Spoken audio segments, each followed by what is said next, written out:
செங்கை மறவர் சேரன் செங்குட்டுவனின் வீரர்கள் என்று கூறுகிறது. வேந்தர்களும் வேளிர்களும் மோகூர் பழையனோடு ஒன்று சேர்ந்தனர். ஏனென்றால் சேரன் செங்குட்டுவன் வளர்ந்து வரும் மன்னர். எந்த ஒரு மன்னரின் வளர்ச்சியும் இன்னொருவனுக்கு பிடிக்காது. இது காலங்காலமாக இங்கு வரக்கூடிய விஷயம்தான். எல்லாரும் ஒன்று சேர்ந்து விட்டனர். இருப்பினும் சேரன் செங்குட்டுவனின் வீரத்திற்கு முன்பு அந்த காலத்தில் அவர்களது நிலை ஏற்கவில்லை. இப்பொழுதுதான் நாம் ஏன் சேரன் செங்குட்டுவனின் காலத்தை பார்த்தோம் என்பது முக்கியமாகிறது.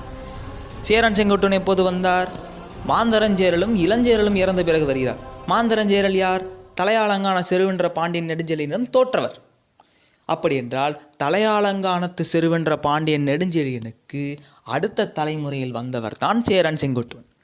பாண்டிய வம்சம் தனது வலிமையை இழந்துவிட்ட காலம். அப்பொழுது வேந்தராக இருக்கக்கூடியவர் சேரன் செங்குட்டுவனிடம் வந்து போரிடும் பொழுது அவருடைய வலி குன்றி இருக்கிறது.